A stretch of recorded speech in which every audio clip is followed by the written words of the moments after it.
പ്രിയപ്പെട്ട കുട്ടികളെ, ഇന്ന് മാത്സിൻ്റെ 5000-ൽ നിന്ന് കുറച്ചാൽ 550 എന്ന് കിട്ടും. 550-ൽ എത്ര അൻപതുകളുണ്ട് എന്ന് നോക്കിയാൽ നമുക്ക് ആൻസറായിട്ട് കിട്ടുന്ന സംഖ്യയായിരിക്കും ഈ ക്രിയയുടെ ഉത്തരമായിട്ട് ലഭിക്കുക. അപ്പോൾ നമ്മളങ്ങനെ കൂട്ടി നോക്കിയാൽ നിങ്ങൾക്ക് ആൻസർ ലഭിക്കും. ആൻസർ 14,000 രൂപ എന്ന് നിങ്ങൾക്ക് ആൻസറായിട്ട് ലഭിക്കും. ഈ ചോദ്യത്തിൻ്റെ ആൻസർ 14,000 രൂപയാണ്. അടുത്ത ചോദ്യം, സന 2,000 രൂപ ചില്ലറ ആക്കിയപ്പോൾ കിട്ടിയത് എല്ലാം 20 രൂപ നോട്ടുകളാണ്. എത്ര 20 നോട്ടുകൾ ഉണ്ടായിരിക്കും? 20 രൂപയുടെ എത്ര നോട്ടുകൾ ഉണ്ടായിരിക്കും? 2000-നെ 20 കൊണ്ട് ഹരിച്ചാൽ നിങ്ങൾക്ക് ആൻസർ ലഭിക്കും. എത്ര? 2000-നെ 20 കൊണ്ട് ഹരിച്ച് നോക്കിയതാണ്. 20-ലെ പൂജ്യങ്ങൾ തമ്മിൽ വെട്ടിയിട്ടുണ്ട്. അപ്പോൾ 200-നെ 2 കൊണ്ട് ഹരിക്കുമ്പോൾ കിട്ടുന്ന 100 കറക്റ്റ് ആൻസർ. അടുത്ത ചോദ്യം, എൻ്റെ കയ്യിൽ 100 രൂപയുടെ 50 നോട്ടും 2000 രൂപയുടെ 5 നോട്ടും ഉണ്ടായിരുന്നു. ബാങ്കിൽ കൊടുത്ത് എല്ലാം 500 രൂപയുടെ നോട്ടാക്കി മാറ്റി.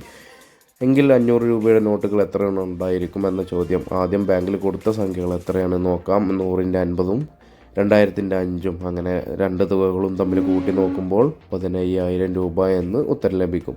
ഇനി ഈ 15,000 രൂപ നമുക്ക് തിരിച്ച് 500 രൂപയുടെ നോട്ടുകളായിട്ട് തിരിച്ച് ലഭിക്കുകയാണ്. 15,000-നെ 500 കൊണ്ട് നമ്മൾ ഹരിച്ച് നോക്കുമ്പോൾ അതിലെ പൂജ്യങ്ങൾ വെട്ടിക്കളഞ്ഞു. 150 ഹരിക്കണം 5 എന്ന ഉത്തരത്തിലെത്തും. ഉത്തരം 30 നമുക്ക് കിട്ടുക. അടുത്ത ചോദ്യം 101 മുതൽ 200 വരെയുള്ള എണ്ണൽ സംഖ്യകളുടെ തുക എത്രയെന്നാണ്. ഇവിടെ സ്റ്റാർട്ടിംഗ് ആയിട്ട് തന്നിട്ടുള്ളത് 101, എൻഡിങ് ആയിട്ട് തന്നിട്ടുള്ളത് 200. അപ്പോൾ നമ്മൾ സ്റ്റാർട്ടിംഗ് ആയിട്ടുള്ള സംഖ്യയും എൻഡിങ് ആയിട്ടുള്ള സംഖ്യയും തമ്മിൽ കൂട്ടി നോക്കുകയാണ് വേണ്ടത്. ആദ്യം 301 എന്ന ഉത്തരം നമുക്ക് ആദ്യം ലഭിക്കും. ഫസ്റ്റ് ലാസ്റ്റ് നമ്മൾ എന്ത് ചെയ്യാണ്? കൂട്ടി നോക്കുകയാണ്.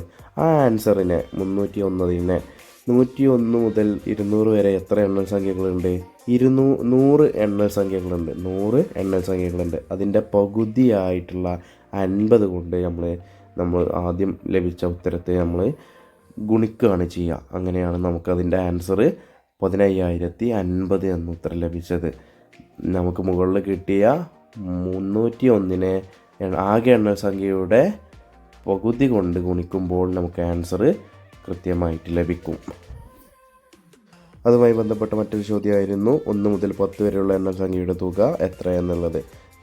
സ്റ്റാർട്ടിങ് കൗണ്ടായിട്ടുള്ള 1-ഉം എൻഡിങ് കൗണ്ടായിട്ടുള്ള 10-ഉം തമ്മിൽ കൂട്ടി നോക്കുമ്പോൾ നമുക്ക് ഉത്തരം 11 എന്ന് ലഭിക്കും. ആ 11-നെ ആകെ എണ്ണൽ സംഖ്യകളുടെ പകുതി കൊണ്ട് 1 മുതൽ 10 വരെ 10 എണ്ണൽ സംഖ്യകളുണ്ട്. അതിൻ്റെ പകുതിയായിട്ടുള്ള 5 കൊണ്ട് നമ്മൾ എന്ത് ചെയ്യുകയാണ്? ഗുണിച്ച് നോക്കുകയാണ്. ആൻസർ 55 എന്ന് കിട്ടും. അടുത്ത ചോദ്യം അതുപോലെ തന്നെയാണ്. 1 മുതൽ 160 വരെയുള്ള എണ്ണൽ സംഖ്യകളുടെ തുക എത്ര എന്നാണ് ചോദ്യം. അപ്പോൾ നമ്മൾ എന്ത് ചെയ്യും? ആദ്യം സ്റ്റാർട്ടിങ് കൗണ്ടും എൻഡിങ് കൗണ്ടും തമ്മിൽ കൂട്ടി നോക്കും. ആ കൂട്ടി നോക്കിയ സംഖ്യയെ ആകെ എണ്ണൽ തുകയുടെ പകുതി കൊണ്ട് 1 മുതൽ 160 വരെയുള്ള എണ്ണൽ സംഖ്യകൾ 160 ആണല്ലോ. അതിൻ്റെ പകുതി ആയിട്ടുള്ള 80 കൊണ്ട് ഗുണിച്ച് നോക്കുമ്പോൾ 12,880 എന്ന് ഉത്തരം ലഭിക്കും. ഇതാണ് ഇങ്ങനെയുള്ള കണക്കുകൾക്ക് ചെയ്യേണ്ടത്. അടുത്തത് 500-ാമത്തെ ഇരട്ട സംഖ്യ ഏതാണ് എന്ന ചോദ്യമാണ്. 500-ാമത്തെ ഇരട്ട സംഖ്യ എന്ന് പറയുമ്പോൾ 500-നെ 2 കൊണ്ട് ഗുണിച്ച് നോക്കുന്ന സംഖ്യയാണ്. എത്രാമത്തെ ഇരട്ട സംഖ്യയാണോ ആ സംഖ്യ 2 കൊണ്ട് ഗുണിച്ചാൽ നിങ്ങൾക്ക് ഉത്തരം കിട്ടും. ഇവിടെ 1000 എന്നാണ് കറക്റ്റായിട്ടുള്ള ആൻസർ വന്നത്. അടുത്ത ചോദ്യം അതുപോലെ തന്നെയാണ്. 700-ാമത്തെ ഇരട്ട സംഖ്യ ഏതാണ്? 700-നെ 2 കൊണ്ട് ഗുണിച്ചാൽ മതി. കറക്റ്റായിട്ടുള്ള ആൻസർ 1400 എന്ന് ലഭിക്കും. അതുപോലെ തന്നെ മറ്റൊരു ചോദ്യമാണ് 550-ാമത്തെ ഇരട്ട സംഖ്യ ഏതാണ് എന്നാണ് ചോദ്യം. അപ്പോൾ 550-നെ എന്ത് ചെയ്താൽ മതി? 2 കൊണ്ട് ഗുണിച്ച് നോക്കിയാൽ മതി. ഇവിടെ 1100 എന്ന ഉത്തരം നമുക്ക് ലഭിച്ചു. കറക്റ്റായിട്ടുള്ള ആൻസർ കിട്ടുള്ളൂ.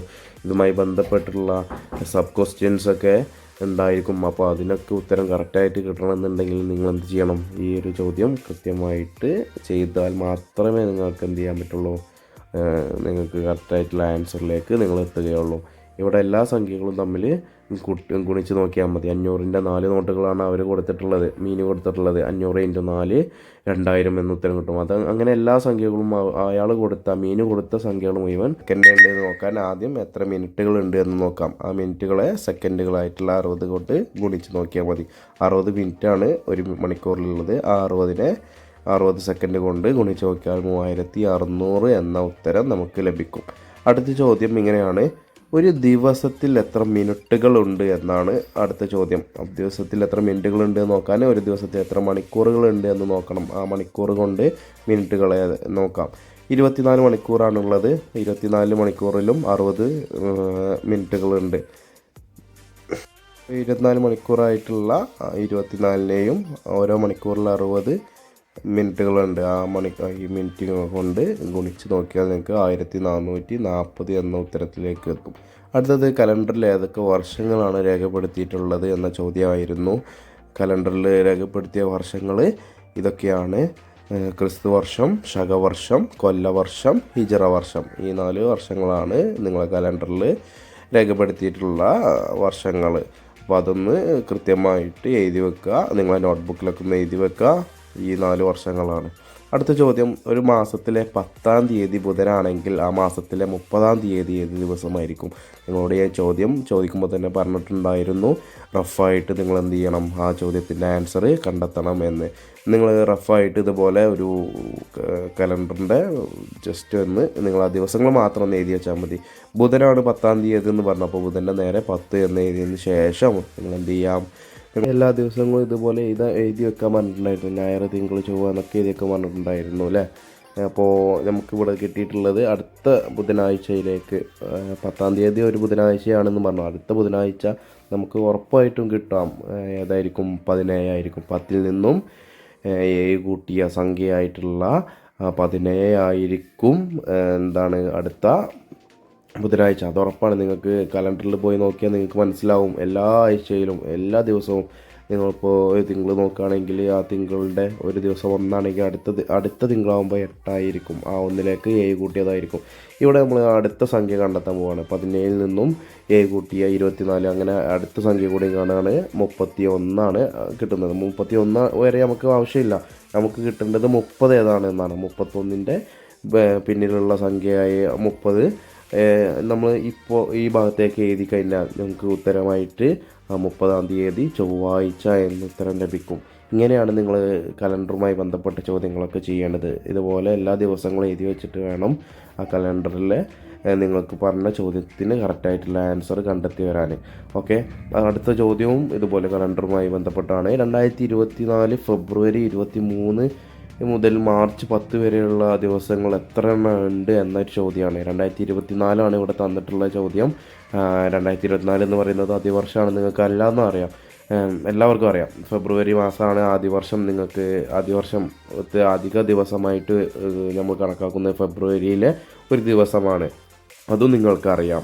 അപ്പോൾ ആ ഒരു മാസവും ആ ഒരു വർഷവും കണക്ട് ചെയ്തിട്ടുള്ള ചോദ്യം ആയതുകൊണ്ട് നിങ്ങൾ ആ ഒരു കാര്യം മറക്കാതെ എന്ത് ചെയ്യണം, മറക്കാതെ നിങ്ങളത് ഓർമ്മിച്ച് വെക്കണം.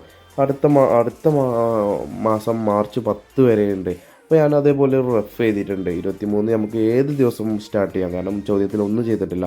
അപ്പോൾ ഞാൻ അതുപോലെ റഫ് എഴുതി വെച്ചിട്ടുണ്ട്. 23 സ്റ്റാർട്ട് ചെയ്തിട്ട് ഒരാഴ്ച കംപ്ലീറ്റ് ചെയ്ത് അടുത്ത ആദ്യ വർഷത്തിൻ്റെ ആ ഒരു ദിവസമൊക്കെ ഞാൻ അവിടെ മാർക്ക് ചെയ്തിട്ടുണ്ട് കേട്ടോ. നോക്കിയാൽ നിങ്ങൾക്ക് മനസ്സിലാവും. അപ്പോൾ അടുത്ത മാസം അതിൻ്റെ കണ്ടിന്യൂസ് ആയിട്ടുള്ള 1 മുതൽ നിങ്ങൾ ആ ഒരു 10 വരെ ആണ് ചോദ്യത്തിൽ തന്നിട്ടുള്ളത്. ആ 10 വരെ അവിടെ കൃത്യമായിട്ട് എഴുതി വയ്ക്കുക. ഇതേപോലെ തന്നെ ഒരു നിങ്ങൾ എന്ത് ചെയ്യുക, റഫായിട്ട് എഴുതി വെക്കുക. ഓക്കെ, അടുത്ത മാസമൊക്കെ ഇങ്ങനെ എഴുതി വെച്ചിട്ടതിന് ശേഷം ആ ഒരു എത്ര എണ്ണം സംഖ്യകൾ നമ്മൾ എഴുതിയിട്ടുണ്ടെന്ന് കൗണ്ട് ചെയ്താൽ മതി. ഓരോ ആഴ്ചയിലും എത്ര ദിവസങ്ങളുണ്ട്, 7 ദിവസങ്ങൾ, അങ്ങനെ 14 ദിവസവും. അതുപോലെ തന്നെ അടുത്ത ആഴ്ചയിലെ ഒരു 3 ദിവസം കൊണ്ട് കൂട്ടിയാലാണ് നിങ്ങൾക്ക് എന്ത് ചെയ്യുക, കറക്റ്റായിട്ടുള്ള ആൻസർ ലഭിക്കുക. 2 ആഴ്ചയിൽ 14, 15, 16, 17 ദിവസങ്ങളാണ് ആ ഒരു പറയുന്ന 23 മുതൽ 10 വരെയുള്ള ദിവസങ്ങളിൽ നമുക്ക് കിട്ടുന്ന ദിവസങ്ങൾ എന്ന ഉത്തരം നമുക്ക് ലഭിക്കും. അപ്പോൾ ഇതുമായി ബന്ധപ്പെട്ട് എന്തെങ്കിലും സംശയം ഉണ്ടെങ്കിൽ നിങ്ങൾക്ക് പേഴ്സണലായിട്ട് ചോദിക്കാം കേട്ടോ. അടുത്ത ചോദ്യം, 2.5 മണിക്കൂർ എത്ര മിനിറ്റാണ് എന്നുള്ളതാണ്. 2.5 മണിക്കൂർ എന്ന് പറയുന്നത് എത്ര മിനിറ്റാണ് എന്നാണ്. നമുക്കറിയാം 1 മണിക്കൂർ എന്ന് പറയുന്നത് 60 മിനിറ്റാണ്. അപ്പോൾ 2.5 മണിക്കൂറാണ് ചെയ്യേണ്ടത്. അപ്പോൾ 2 മണിക്കൂർ എത്രയായിരിക്കും? 60 + 60. അരമണിക്കൂർ പറയുന്നത് നിങ്ങൾക്കറിയാം 30 എല്ലാ സംഖ്യകളും തമ്മിൽ കൂട്ടി നോക്കിയാൽ മതി. 60ഉം 60ഉം 30ഉം കൂട്ടിയാൽ നിങ്ങൾക്ക് 150 എന്ന ഉത്തരം ലഭിക്കും. അപ്പോൾ നമുക്ക് അടുത്ത ചോദ്യത്തിലേക്ക് കടക്കാം. അപ്പോൾ ഇത് മനസ്സിലായെന്ന് തോന്നുന്നു. അടുത്ത ചോദ്യത്തിൽ നമുക്ക് നോക്കാം. ഒരു ടാങ്കിനെ 1/4 നിറയ്ക്കാൻ 10 മിനിറ്റ് സമയം വേണം. അപ്പോൾ ആ ടാങ്ക് മുഴുവൻ നിറയാൻ ആകെ എത്ര സമയം വേണം എന്നാണ് ചോദ്യം. ഇവിടെ 1/4 നിറഞ്ഞാൽ 10 സമയമുണ്ട്. അപ്പോൾ 4 ഭാഗം നിറയാൻ എത്ര വേണം? 4×10 എന്ന കണക്കിലേക്ക് നമ്മൾ പോയാൽ മതി. 4×10 എന്ന് പറയുന്നത് 40 ഉത്തരമായിട്ട് നമുക്ക് ലഭിക്കുന്നത്. ക്ലിയർ ആണല്ലോ അല്ലേ എല്ലാവർക്കും? നമുക്ക് അടുത്ത ചോദ്യം നോക്കാം. ക്ലോക്കിലെ സെക്കൻഡ് സൂചി 4-ൽ നിന്ന് 10-ലേക്ക് എത്തുമ്പോൾ എടുക്കുന്ന സമയം എത്ര? ഇവിടെ സെക്കൻഡാണ് ചോദിക്കുന്നത്. ഇവിടെ കറക്റ്റായിട്ടുള്ള ആൻസർ 30 സെക്കൻഡാണ്. 4-ൽ നിന്ന് 10-ലേക്ക് എത്തുന്ന ഒരു സമയത്ത് നിങ്ങൾ ക്ലോക്കിലൊന്ന് നോക്കിയാൽ നിങ്ങൾക്ക് കറക്റ്റായിട്ട് അതിൻ്റെ എത്ര സെക്കൻഡുകളാണ് മൂവ് ചെയ്തതെന്ന് കറക്റ്റായിട്ട് മനസ്സിലാവും. അപ്പോൾ ക്ലോക്കിലേക്ക് ഒന്ന് നോക്കുക. അപ്പോൾ ഇത്രയാണ് ഇന്നത്തെ ക്ലാസ്സിൻ്റെ നോട്ട്സ് ഉള്ളത്. എല്ലാവരും ഈ നോട്ട്സൊക്കെ ഒന്ന് നിങ്ങളെ നോട്ടിലൊക്കെ ഒന്ന് എഴുതി വെച്ചിട്ട് വേണം നിങ്ങൾ ക്ലാസ് അവസാനം